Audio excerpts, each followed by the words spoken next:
Good afternoon.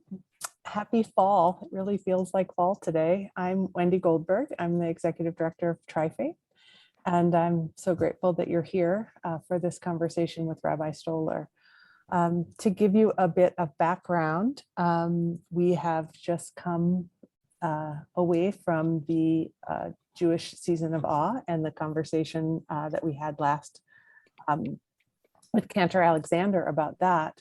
And during those services, Rabbi Stoller gave a sermon on the topic of pluralism. And so I really enjoyed your sermon, Rabbi. Thank you. And found it to be very moving, but also there was an opportunity later in the afternoon on Yom Kippur for people within the temple community to have a conversation about the different sermons that were offered. And there was quite a bit of interest in having conversation about this topic, in particular, kind of the juxtaposition between pluralism and orthodoxy, I think is a very important conversation for our time. And so I hope that we'll continue the conversation, and please, if you have questions, add them to the chat or raise your hand, or let's all have a conversation about this today.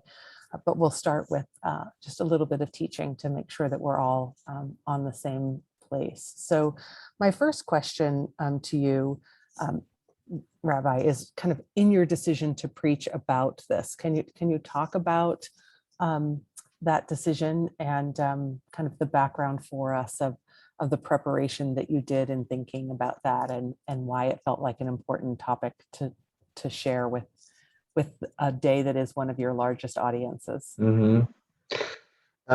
Thank you, Wendy. Thanks for inviting me to participate today. So I've been speaking about the topic of pluralism with some consistency over the course of the last year, and so my Yom Kippur sermon was a continuation of that.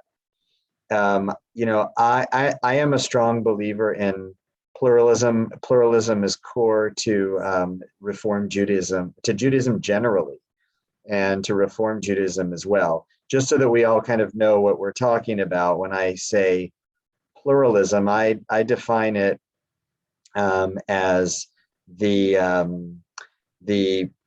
idea that maybe more than an idea, the conviction, I suppose, that there are many different ways of thinking, believing, and acting in the world, and that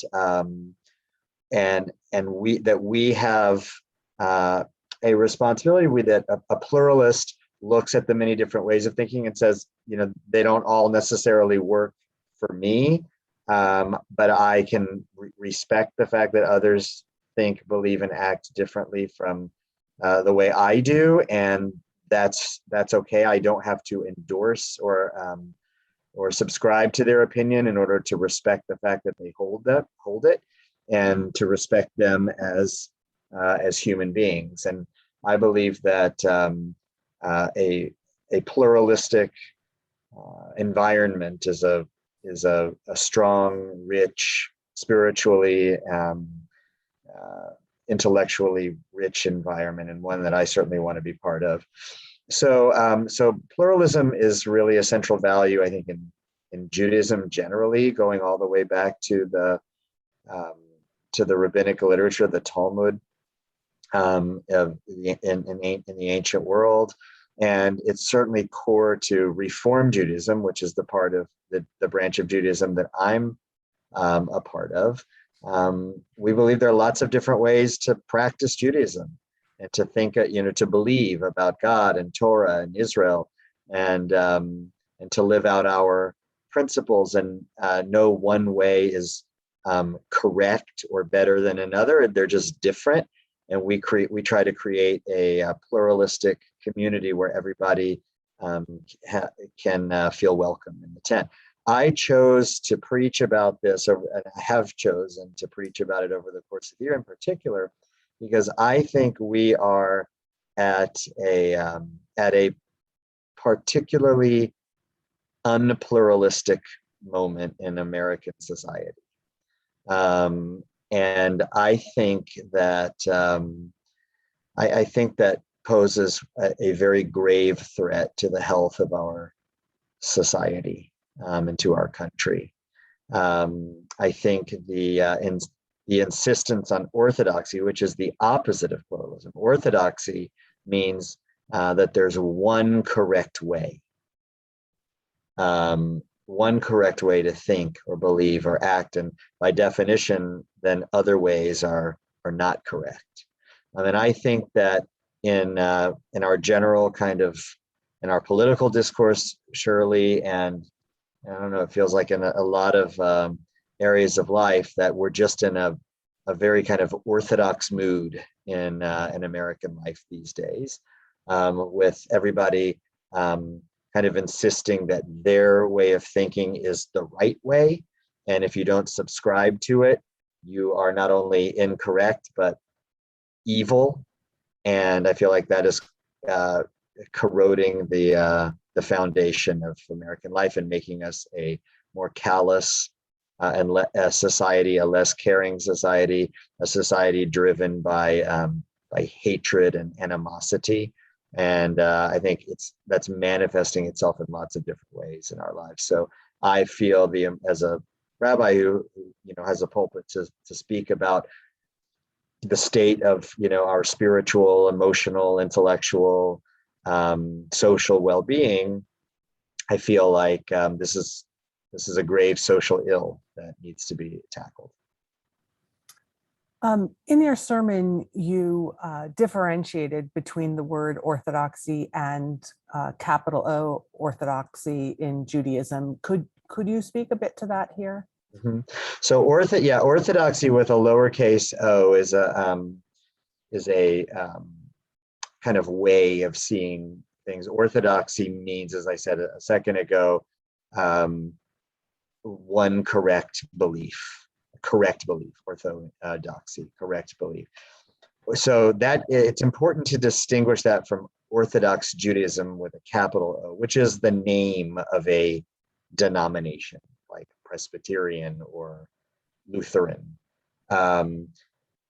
So orthodoxy with a capital O is, I think, by nature an orthodox way, approach to Judaism with a lowercase o, in general.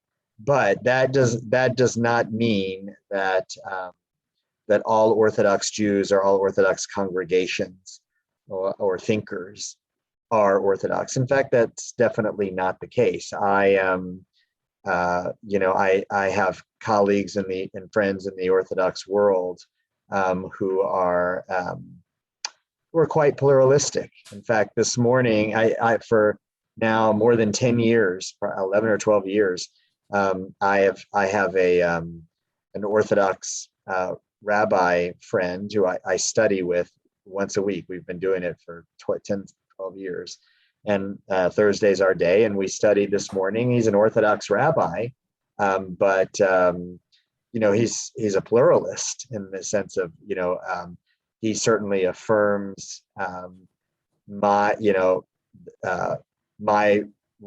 right and to believe and to practice and teach Reform Judaism, and even and respects it, even though it's not the form of Judaism that he chooses. I consider that to be a pluralist approach, whereas there are other Orthodox rabbis, for instance, who would never sit with a Reform rabbi and study because their attitude would be that to do that would be to somehow accord legitimacy to Reform Judaism and to that an expression that is decidedly not the correct way. So there are many Orthodox Jews who are pluralists, but orthodoxy does, tend to be orthodox in its convictions that there is a correct way to practice Judaism, and all other forms are not. But I want to make that distinction because I don't want to paint all Orthodox communities with a capital O, all Orthodox Jews, leaders, communities, thinkers, as Orthodox with a lowercase o, because they're not. Thank you. So back to the conversation that you were mentioning about your understanding of this tension between orthodoxy and pluralism. What about the Reform movement exemplifies this tension for you? Exemplifies the tension. Okay, well, so I guess when it comes to, let me think about how I want to answer that. What about it exemplifies the tension? Okay, all right. So I'll speak about kind of within religious practice first. So, Reform Judaism, another word for pluralism is heterodoxy. It's a kind of an easier contrast to make with orthodoxy. Orthodoxy says there's one right way. Heterodoxy is like there's many ways. So Reform Judaism is a heterodox approach to religion, which is to say that everybody's got to find their own way. Individual autonomy is a core principle of Reform Judaism, meaning ultimately, in our philosophy of Judaism, each individual has, Reform Jew has the final say on their own particular religious practice or belief. And to make a heterodox community is by definition to say that my freedom ends where your freedom begins, right? Like I can't impose upon you my beliefs or practices because that would exert an external authority upon you. And our religious practice holds that there is no external authority that can obligate you to do anything. Ultimately, each individual is fully autonomous.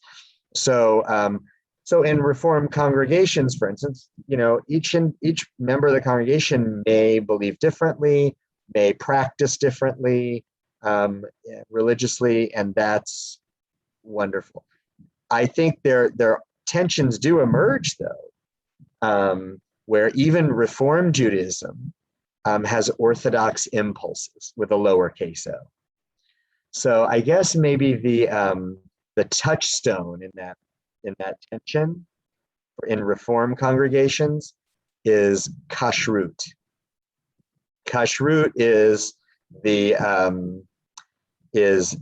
body of Jewish dietary practice, dietary laws. And I say it's the touchstone because in a Reform congregation, and this is a universal experience for rabbis, particularly kind of in my generation, if you raise the issue of kashrut, keeping kosher in a Reform congregation or any kind of practices associated with it, you will have a revolt on your hands because it is the mindset, I think, of many Reform Jews that Reform Jews don't keep kosher, and that to introduce kosher into a Reform congregation is a heresy.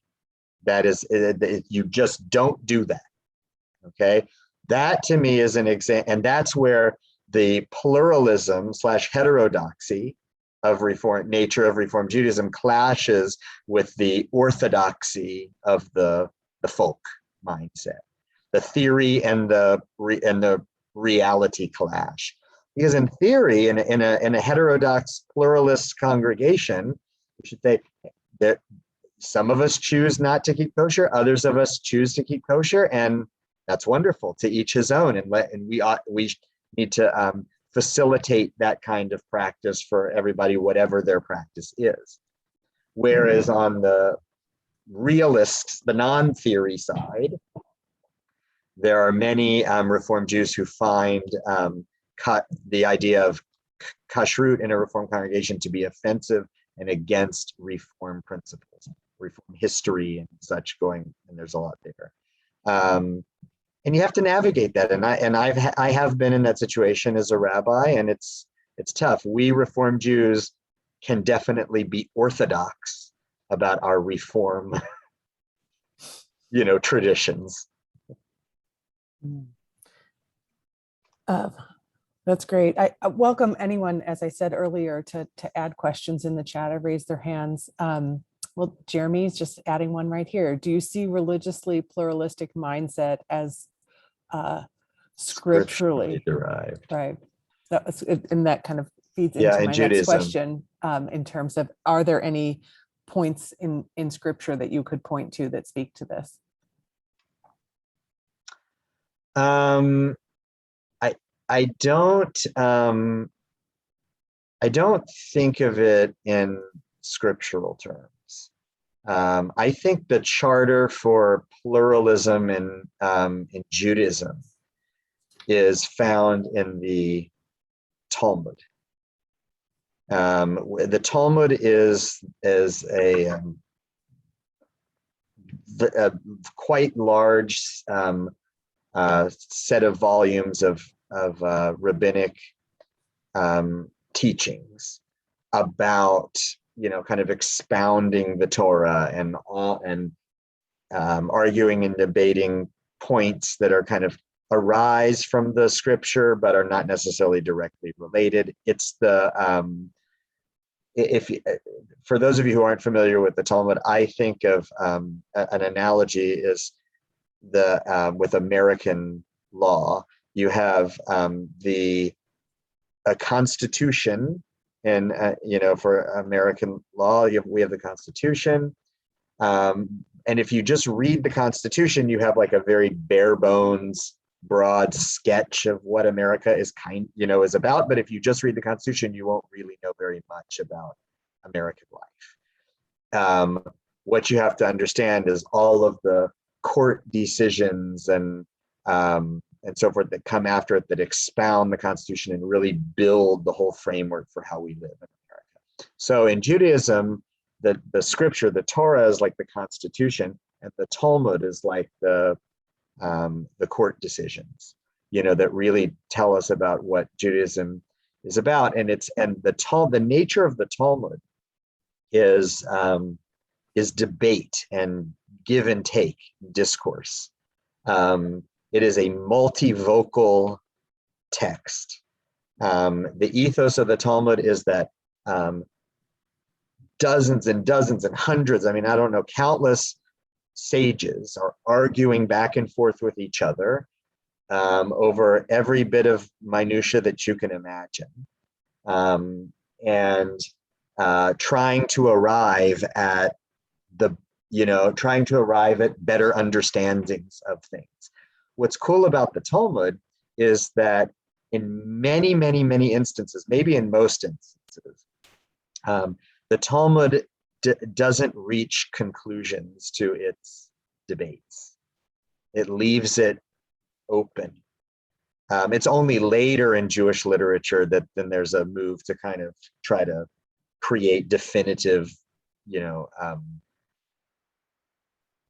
rulings based on Talmudic discourse. But the Talmud itself is an open-ended, multivocal, back and forth text of debate and discussion, with the idea that underlies it, and this is what I kind of talked about in my sermon that Wendy's referring to, is that when we engage in conversation with people and argument and debate and analysis and trying to kind of raise difficulties with something that you're saying and defend it, and that all of that helps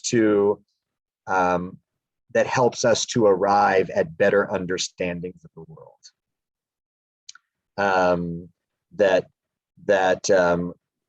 We can draw closer and closer and closer to truth, however you kind of like to think about truth, but we can climb higher and gain better understandings of God and the world and human nature and existence by engaging in argument and discussion with people with whom we disagree.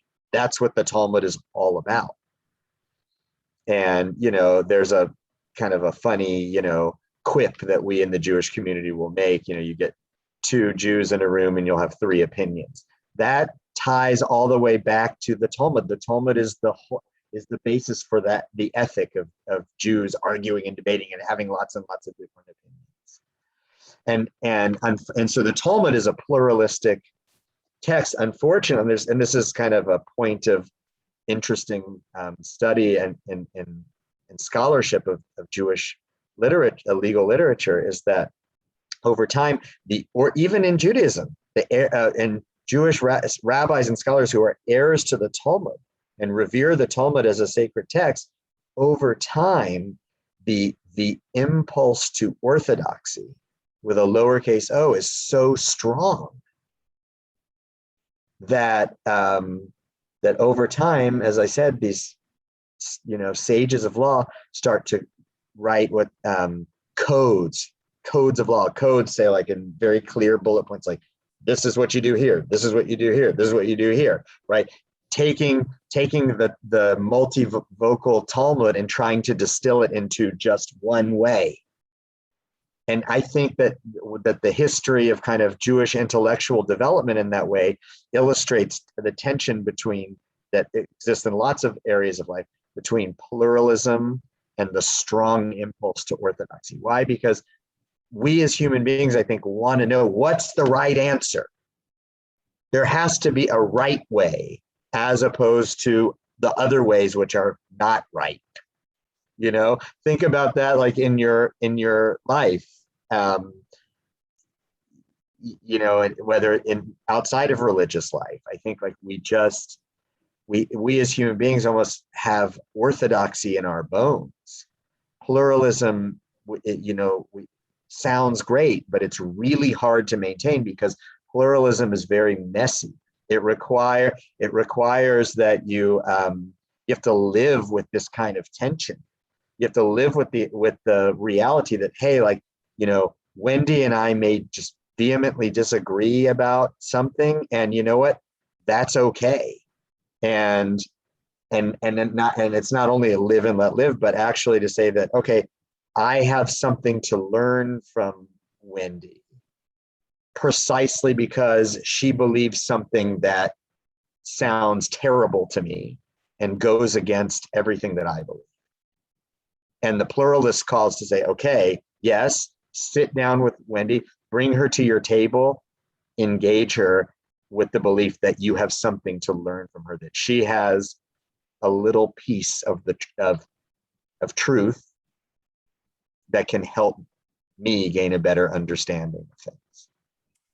So Sherry asked a question related to this conversation, and I'm just going to be super honest with you, Brian. In the conversation that I had with a member of the temple board following your sermon, I was saying how much I gained from it, and they were saying how wrong you were to preach it. So clearly we're just showing our true colors here, because in these times it's dangerous to talk to some of the people who we disagree with, and that some of the decisions that are happening by people who are other to us on conversations of vaccinations or masking or whatever, or supporting of police or liberation theory within the Black Lives Matter movement.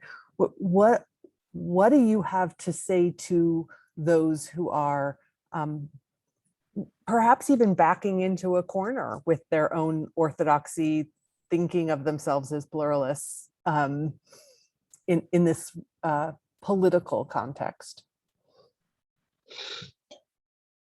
I guess a couple things. One, I mean, to me, the idea that talking to people, the way, however you put it, something effective, talking to people with different ideas or, is dangerous. I just don't get that at all. I mean, human being,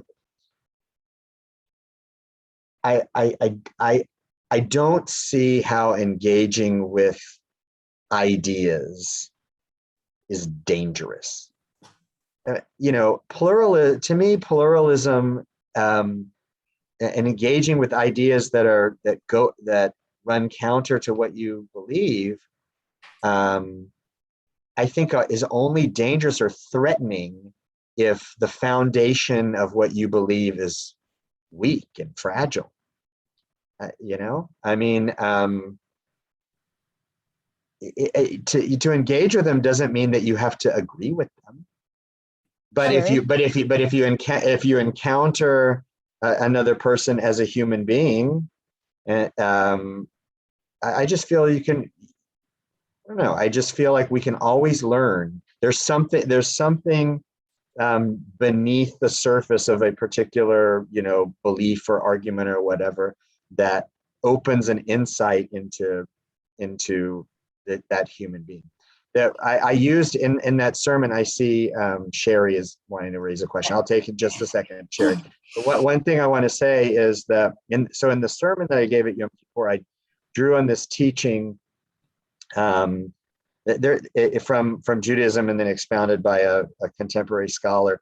Yeah, in Jewish tradition, is in Midrash, which is a rabbinic story, says that when the Jewish people stood at Mount Sinai to receive the Torah, every Jewish soul that would ever come to be in the whole world for all of time, whether they were living at that time or not, was there. Every Jewish soul was there and heard God speak. But because we human beings are finite individuals, we're not God. We have limited capacity to hear and to understand. Each individual heard revelation in their own way and received just a little piece of the revelation, because God's revelation is too overwhelming and huge for any one person to process, to receive. Each person heard a little tiny bit of revelation, and that the whole enterprise of debate and discussion that the Talmud is an affirmation of the fact that each of us possesses only just a little teeny piece of the puzzle, and that the only way we can try to reconstruct the puzzle in its entirety is to engage in the debate and conversation with people who see things differently. And when you do that, who knows what's going to open up? Who knows how that's going to open your mind? You can never know what you might gain from somebody by engaging with them. Whereas if you hold them at keep them the distance, say, they believe that, and it's dangerous for me to talk to them, there's no hope of recovering any pieces of the puzzle. Sherry, I saw you had a question. Yeah, so I just want to clarify my comment. And what I was saying is that not that talking to them is dangerous, but that their ideas are dangerous, so or hurtful. So when I think about, I live in Southwest Washington, kind of in the middle of two big liberal cities. There's a lot of white nationalist people who live next door to me and things like this, and anti-gay sentiment. And so to me, those ideas are dangerous.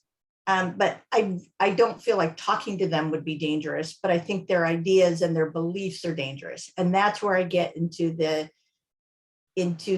challenge, is that, like, how do you reconcile pluralism with what you believe is hurtful to people, what you believe hurts people, demeans people, that their ideas are hurtful, or dangerous, not that talking to them is dangerous.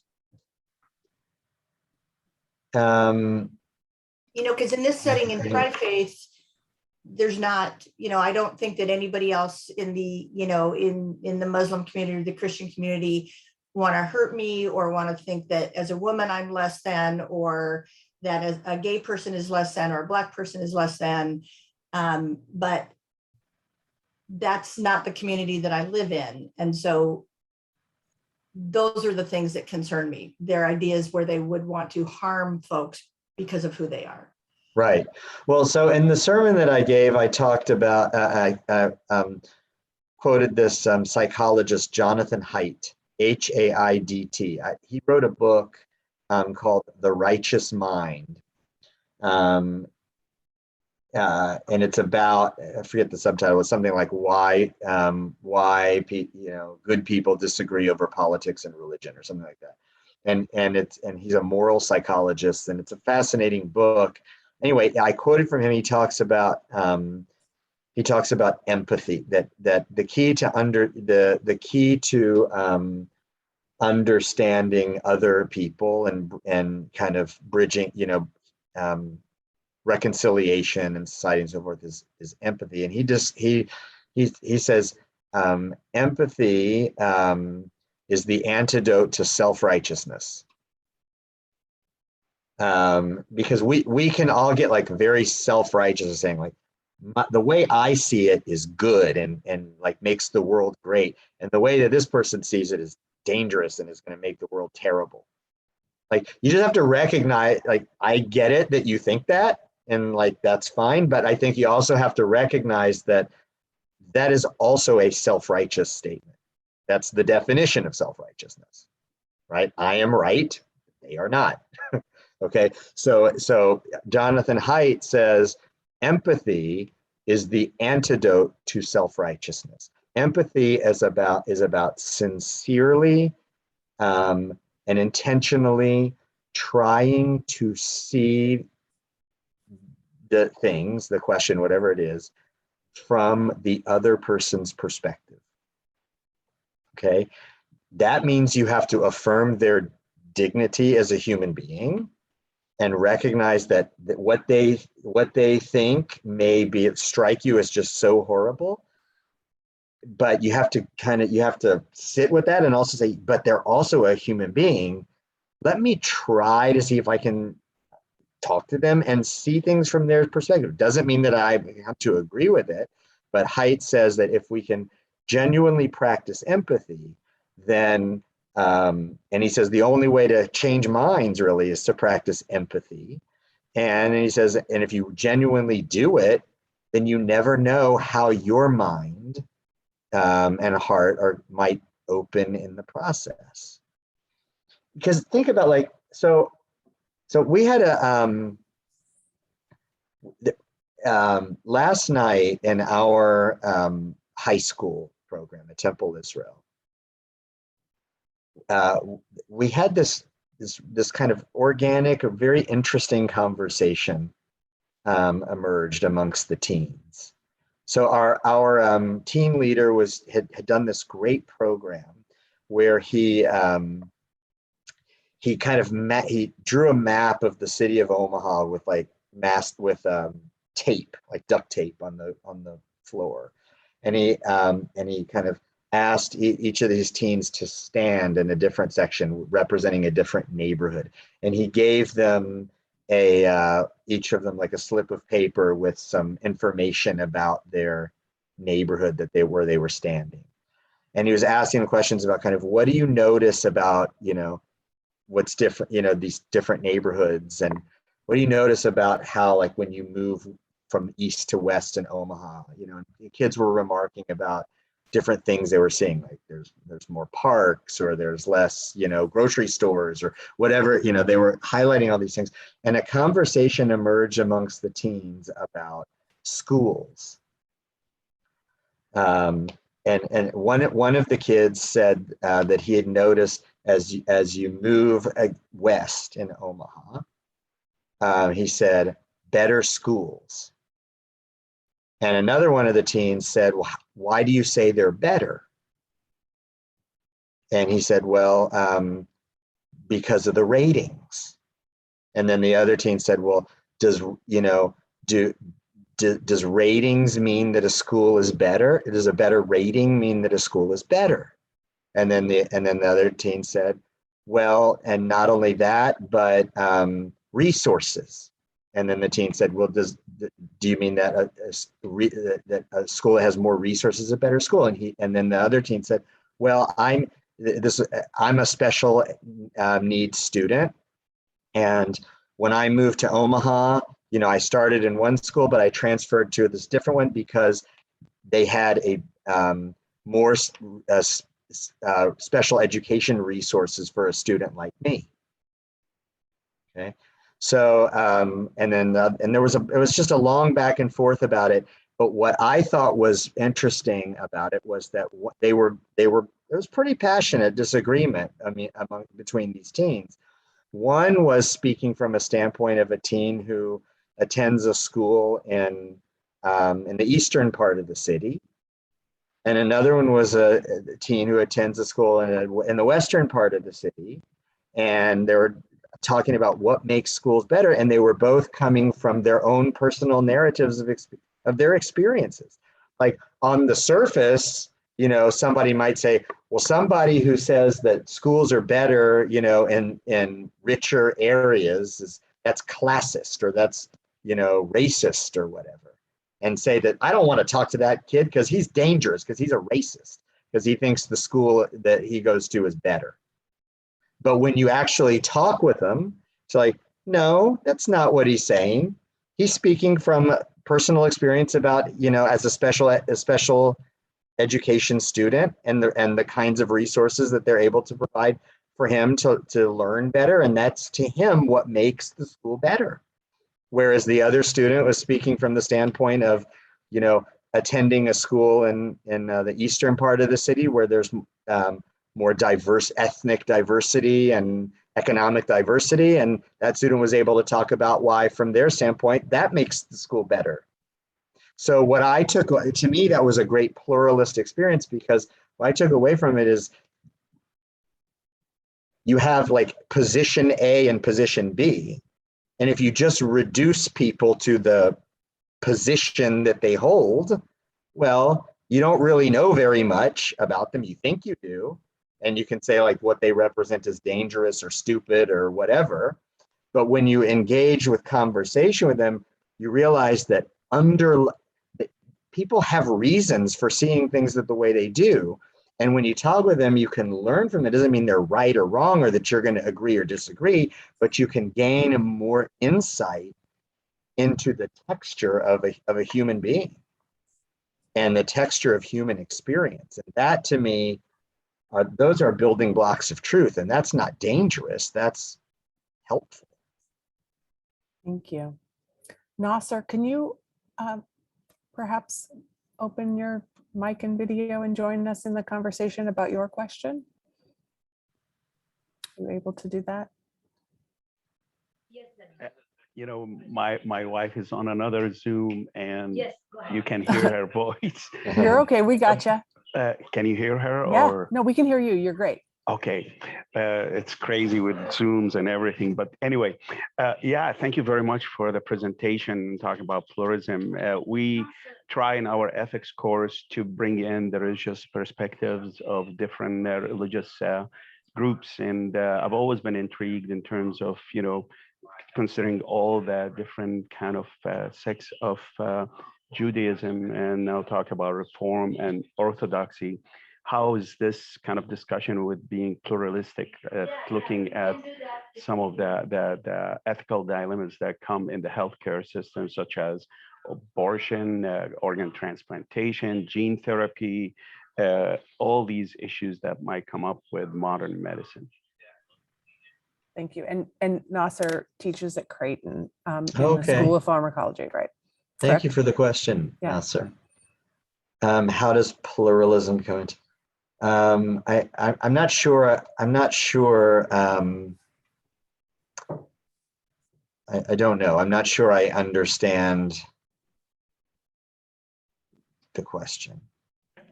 Well, I mean, in general, if you look at abortion, there's different ways where religious groups might look at abortion. Is there a difference between how Reform Jews would approach the issue of abortion as compared to Orthodoxy? Oh, I got you.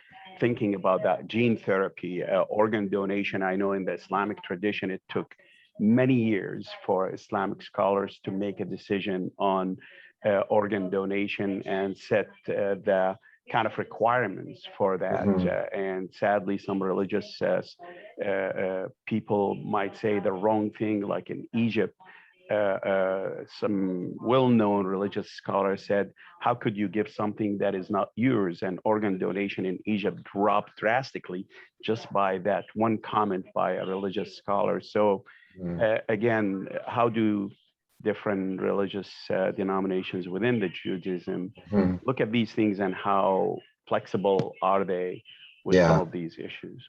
Okay, so yeah, I think there are differences amongst the denominations in Judaism of how they see those questions, abortion and stem cell research and things, things like that.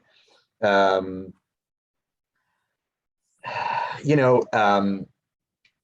don't know. This is kind of interesting, like where how religion intersects with external society, the broader society and cultural trends. So when we say, like, how does a branch of Judaism think on a particular issue, I guess the way everybody thinks differently in their own head, but the way to look at it is in the literature that I guess that they produce, the denominations produce. In Judaism, that kind of literature is called responsa literature. Responsa are answers to questions posed, about abortion or whatever the case may be, and the question is addressed by a scholar or a group of scholars through the lens of Jewish law. Because in Judaism, the way we kind of the language we use to and the categories we use and so forth to figure out answers to questions like that are the categories and language of law, which is called halacha in Hebrew. And one of my teachers in Jewish law has said that responsa, these answers, to the questions of Jewish law and practice, responsa are the grounds where text meets context. And I think I love that description, because it means that as in Jewish religious decision making, we're always looking at, what the books say, the books that represent, ideas and teachings and so forth that came down to us from before, as they interact with the context in which we are living.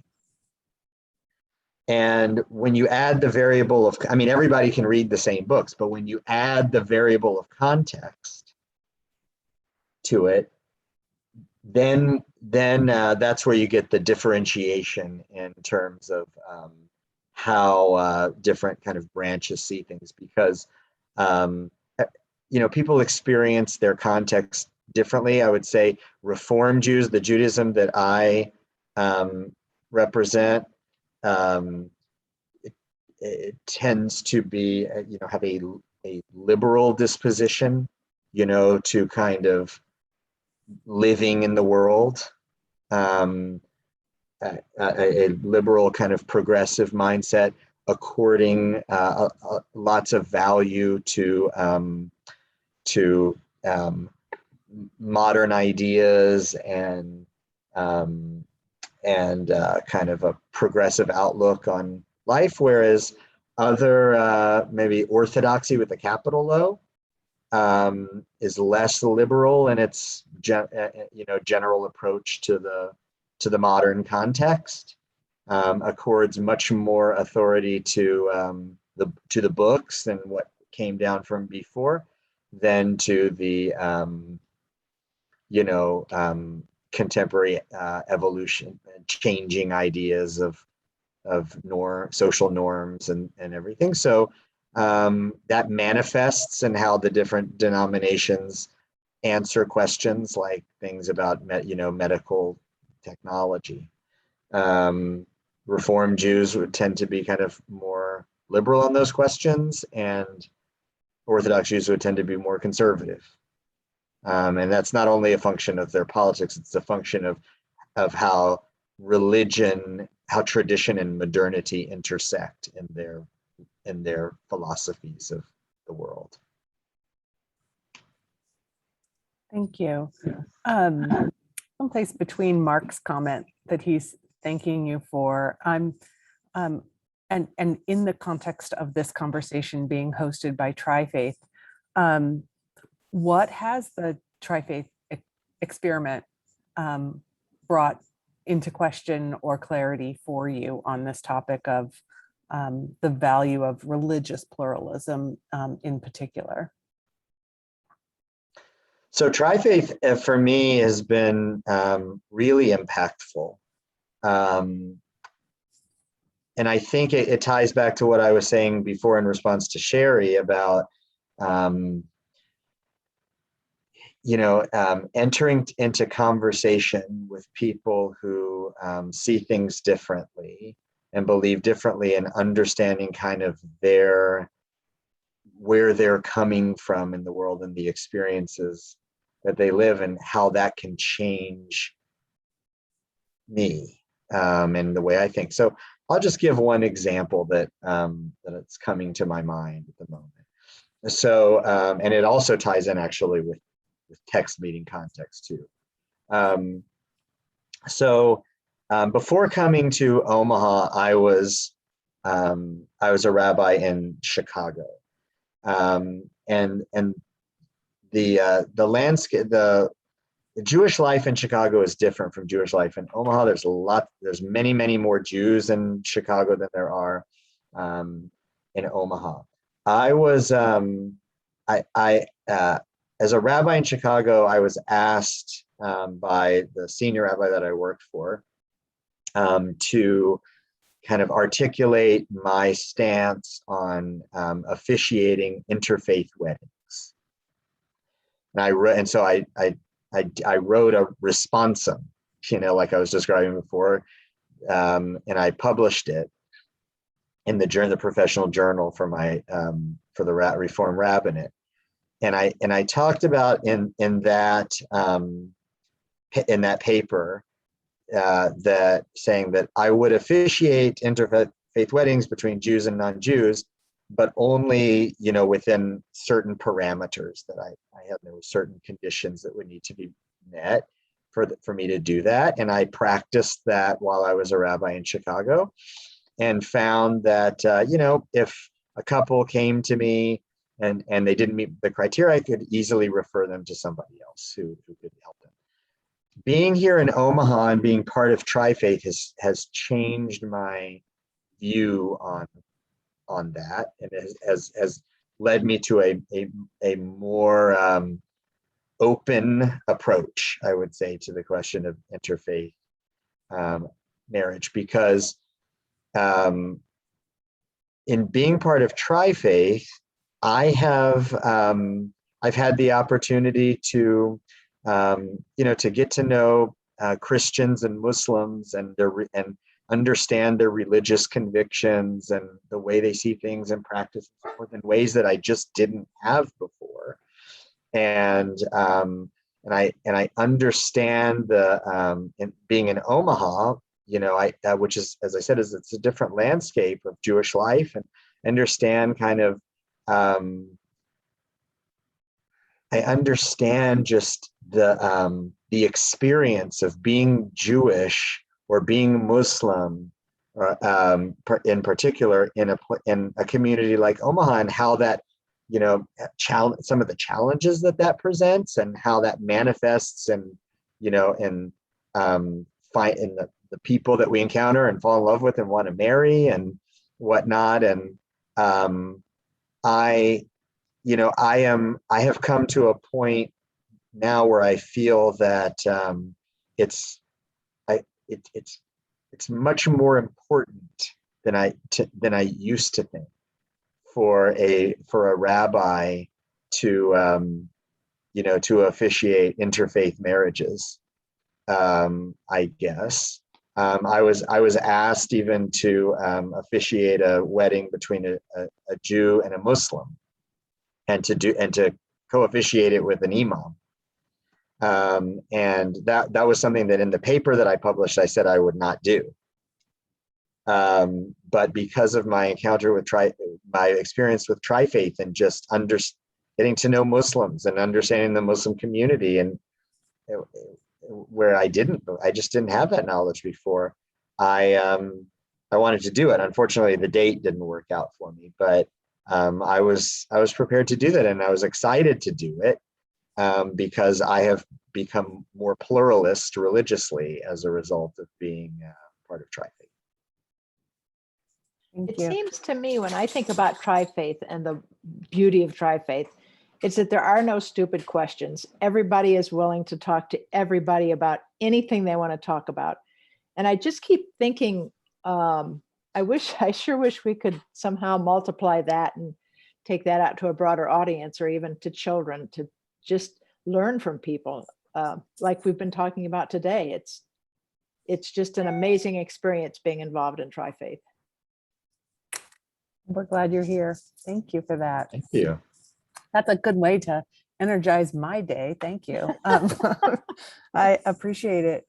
In our final minutes, I'm wondering, when I was doing my master's thesis, I always was looking for anybody who wanted to talk to me about my master's thesis, and nobody wanted to talk about it. So I know that you are working on a PhD and a dissertation, and there's an intersection of this conversation in terms of how you are looking at interfaith work in particular. So you have a platform.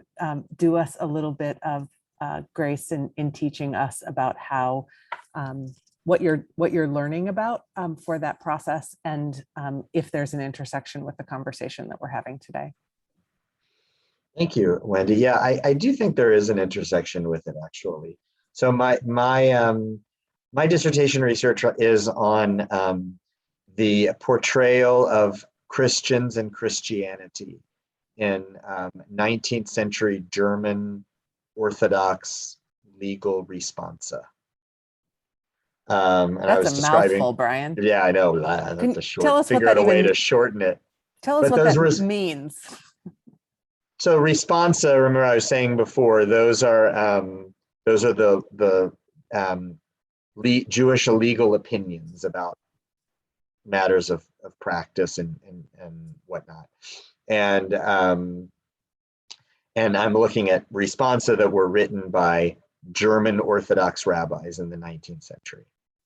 Okay, responsa dealing with questions about Christians and Christianity. So it really intersects with this because in 19th century Germany, this was a transformational time in Jewish life, because Jews were given citizenship in Germany and in Europe for the first time ever in history. And as a result of that, they were invited to participate in society in ways they never had been able to before. That brought them into contact with Christians on a social, in a social and commercial ways, other ways that they just hadn't encountered them before. Prior to then, Christians were like this other that you kind of didn't really know them, or you may have had some business deals with them, but you didn't know what they were about. They were just an other. But all of a sudden, as a result of these political changes, Jews and Christians were interacting now in new ways. And these rabbis who are kind of answering questions about what does Jewish law say about our ability to do such and such when it involves Christians, is challenging them to kind of redefine the Christian and Christianity in the Jewish mind. And it's really fascinating to see how they do that, using with that intersection of text and context, drawing on long established categories and definitions of what Christianity is that wasn't based on anything that had to do with Christians themselves, but only what Jews thought about Christians. Now having to open that up and kind of rethink some of this, because, hey, now we're actually getting to know these Christians, and we see that they're real people. They're not just these like caricatures out there. And once you start breaking open the the caricature and encountering a person, that changes the way you think about them. So the Jewish leaders of 19th century Germany were doing that in respect to Christians. And I think it's the same kind of thing that we've been talking about today. It's like, how can you crack open the caricature of, the Muslim or the, the Trump supporter or the pro-lifer or whatever? We all know the caricature, but get to know them as people and like see what, if, how that changes the way you see them and the way they think. I think this is a really great place to stop, because I feel like I want more, and I want you all to feel like you want more. And so I'm going to leave you hungry today. Rabbi, this was a beautiful conversation. Thank you so much for your time. Thank you. Thanks for inviting me. I did put a survey in the chat. We'd love to get your feedback. Thank you all for giving us this hour of your day. I will send it out as a recording. So if you would like to share it with others, we'd love your help amplifying that. I think it was just a really informative hour. Thank you so much. Thanks, everybody. Yeah, go get some vitamin D out there. It's a beautiful day. Take care. Bye-bye.